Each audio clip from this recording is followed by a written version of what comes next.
Untuk membahas peluang Garuda lolos ke partai puncak Piala AFF, nanti malam kita sudah bergabung dengan pengamat sepak bola Bung Toel. Selamat sore Bung Toel.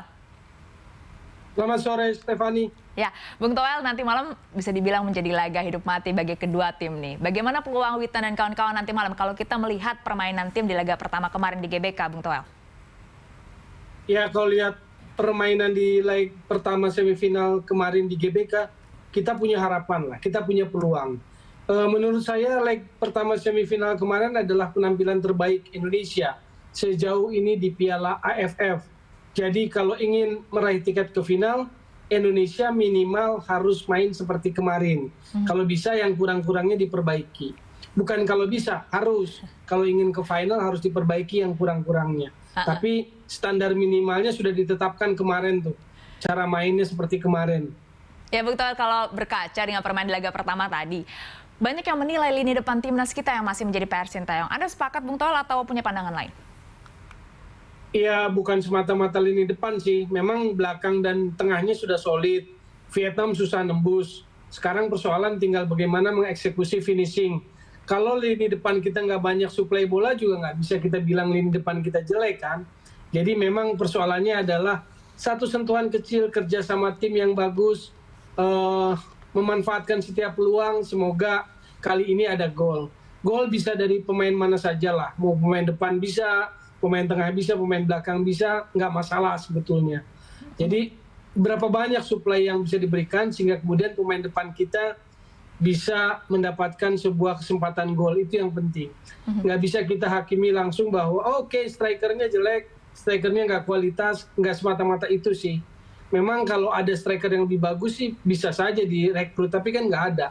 Jadi yang harus dilakukan adalah dimaksimalkan pemain-pemain depan yang ada saat ini. Marcelino, Dendi Sulistiawan, Yaakob Sayuri, Witan Sulaiman, Sadi Ramdhani menurut saya harus dimaksimalkan malam ini.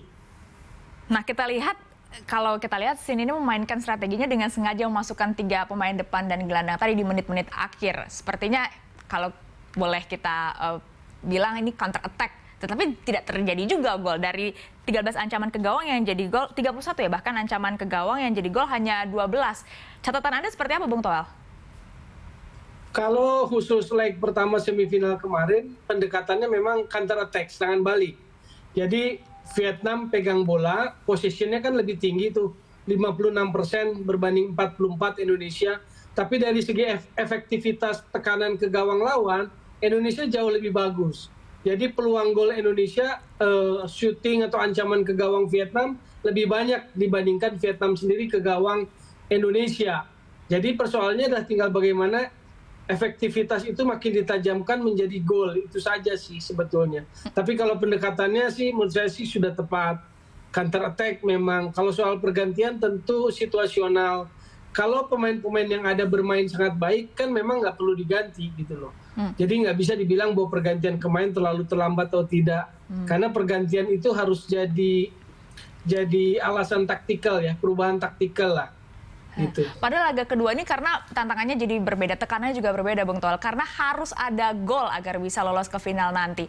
Apakah berarti strateginya bisa saja dipertahankan atau harus mutlak diubah? Menurut saya strategi kemarin yang terbaik untuk menghadapi Vietnam jadi sangat bisa dipertahankan. Kalau saya lihat Indonesia, Sinteyong berani head to head ya, face to face. 2-2 lah kalau bahasa Spanyolnya, jadi 3-4-3-nya Vietnam dihadapi dengan 3-4-3-nya Indonesia. Hanya tinggal pendekatannya saja yang berbeda, itu yang saya bilang. Indonesia menunggu di tengah, pressing di tengah, counter attack cepat, mengandalkan Yaakob Sayuri misalnya yang punya kecepatan yang sangat baik. Kemarin merepotkan sih pertahanan Vietnam, tapi belum cukup untuk bikin gol. Sekarang tekanannya pasti akan lebih berat. Nah, semoga mentalitas kepercayaan diri pemain kita dalam kondisi yang prima atau maksimal. Ini pertandingan yang bisa saja hasil akhirnya ditentukan oleh detil-detil kecil.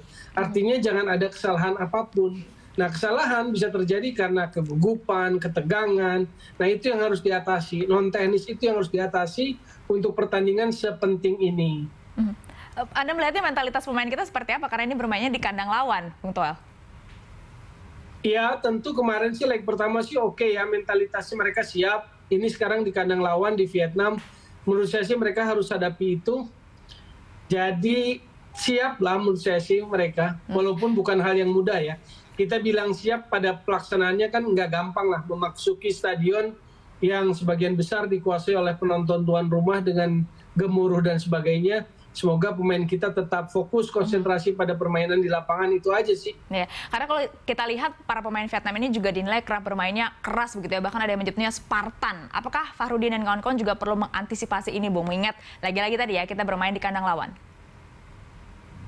Vietnam terkenal memang punya determinasi yang tinggi ya. Dalam bahasa teknisnya sepak bola intensitas mereka tinggi. Tempo mereka tinggi, intensitas tinggi, tapi kemarin di leg pertama pemain Indonesia sanggup kan. Sanggup mengatasi, sanggup meredam. Jadi saya pikir harusnya nggak kaget, tinggal bagaimana kesiapan pemain kita aja sih.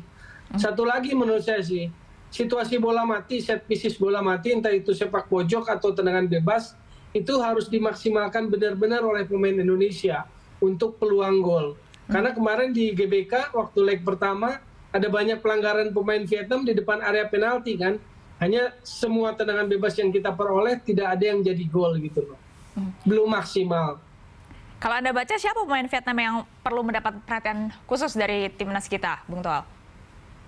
Oh banyak, strikernya kan bagus. Nguyen Tin Linh tuh nomor 22, lalu gelandang serangnya pemain bintangnya saat ini yang main di Liga Prancis, Liga 2 sih, Liga 2 Prancis, Nguyen Quan Hai nomor 19. Lalu di tengahnya mereka juga solid, kaptennya itu bagus. Du Hung Dung nomor 8 dengan nomor 14, Nguyen Huang Duc itu 14 bagus sekali. Jadi ini head to head yang sangat ketat gitu loh. Head to head di setiap lininya itu sangat ketat pertandingan semifinal Indonesia Vietnam ini. Jadi nggak mudah gitu loh. Walaupun saya lihat bahwa Indonesia punya peluang dengan cara main seperti kemarin di leg pertama. Di belakang juga kan bagus-bagus. Ngoc Hai nomor 3 bagus. Nomor 5 Doan Van Hau bagus sebetulnya, walaupun kemudian citranya negatif karena permainan kasarnya ya, Doan Van Hau. Nah ini di gambar itu tadi Do Hung Dung tuh kapten kesebelasannya. Nah ini yang syutingnya Nguyen Quan Hai. Terakhir Bung, prediksi skor untuk nanti malam seperti apa Bung Toel? Karena targetnya sasarannya lolos ke final, maka menurut saya 1-1 aja udah cukup buat Indonesia untuk lolos ke final. Jadi prediksi saya 1-1. Berarti Anda optimistis ya kita bisa lolos ke final AFF? Ya, kapan lagi? Menurut saya sih ini waktunya. Karena kemarin mainnya udah bener tuh. Cuma tinggal gol aja yang belum dapet. Amin, amin. Terima kasih Bung Toel. Kita tentunya itu doa kita bersama-sama, penantian panjang para pecinta sepak bola agar kita bisa akhirnya memenangkan AFF tahun ini. Terima kasih Bung Toel. Semoga, amin.